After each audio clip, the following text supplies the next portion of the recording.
Temperature बढ़ा दो, मुझे गर्मी लग रही है। नीलू एसी का टेम्परेचर 30 पर ले जाती है, जिससे शोभा को और गर्मी लगती है और वो नीलू को सुना देती है। ये सुन घर वाले इकट्ठे हो जाते हैं। अरे शोभा बहू, क्यों छोटी बहू पर चिल्ला रही हो? चिल्लाऊं नहीं पापा जी तो क्या करूं? इस गरीब गंवार को तो आप यहाँ उठा कर ले आए, लेकिन इसे एसी से भरे ससुराल में रहना कहाँ आता है? बेवकूफ को एसी का टेम्परेचर बढ़ाने को कहा था, इसने तो और गर्मी कर दी। कितना टाइम लगेगा अब ये सब ठंडा होने में? माफ कर दीजिए दीदी मुझे। बहू, तुम इतनी गंवार कैसे हो सकती हो? एसी है, कम से कम इन्हें कंट्रोल करना तो सीख जाओ थोड़ा बहुत। या कल को मेहमानों के आके हमारी नाक कटवाओगी। कल से इस घर में मेहमान आ रहे हैं, समझी? जी माँ जी। अरे हद कर दी छोटी बहू तुमने तो।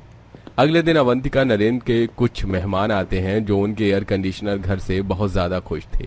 कुछ देर बाद बहू के माता पिता भी गांव से आते हैं। हर तरफ ठंडी हवाएं, एसी देख वो भी हैरान थे।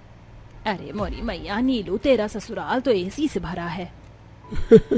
अरे मेरा तो यहाँ से जाने का मन ही नहीं कर रहा।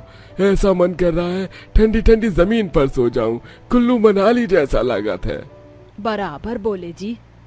आप देख रहे हो ना माँ जी, इसके घर वाले भी कितने गवार हैं। मुझे गर्मी लग रही है और ये नॉनसेंस बातें मैं नहीं सुन सकती, इसलिए मैं अपने कमरे में जा रही हूँ।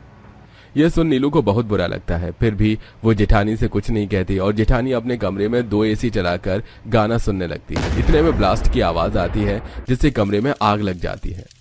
बचाओ बचाओ, मम्मी पापा अंकुर बचाओ मुझे। बाप रे बाप, ये बड़ी बहू के कमरे से कैसी आवाज आ रही है? अरे कोई बचाओ, फायर ब्रिगेड बुलाओ। अरे मोरी मैया, लागत है ऊपर कौनो धमाका हुआ है। तभी बिना कुछ सोचे समझे नीलू जेठानी के कमरे में घुस जाती है और एक कंबल उड़ाकर उसे कमरे से बाहर लाती है और पानी पिलाती है। दीदी आप ठीक तो है ना? ये आग कैसे लग गई? वो मैंने दोनों एसी को फुल टेम्परेचर पर चला दिया था तो हिट की वजह से फट गए। आपको पता भी है आपकी जान भी जा सकती थी। आग बढ़ रही है, जल्दी सब बाहर चलिए। तभी मौके पर फायर ब्रिगेड आकर आग बुझा देता है। शोभा को अस्पताल ले जाया जाता है जहां उसका हाथ थोड़ा जल गया था और उसका ट्रीटमेंट किया जाता है। तब शोभा को अपनी गलती का एहसास होता है और नीलू मुझे माफ कर दो, मैंने इन 2-3 दिनों में ही तुम्हें गलत समझा और तुम्हारे साथ गलत भी किया।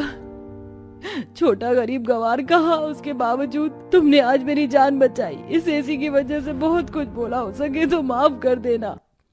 दीदी जो हो गया सो हो गया, भूल जाइए। पैसे और एसी होने से जीवन आसान हो सकता है, लेकिन दिल के सुकून और रिश्तों की गर्माहट तो परिवार के प्यार से ही उमड़ती है। इसीलिए अब से हम सब साथ हैं। यह सुनते ही शोभा नीलू को गले से लगा लेती है। इसके बाद दोनों बहू एक होकर पूरे परिवार को संभालती हैं और खुशी खुशी रहने लगती हैं।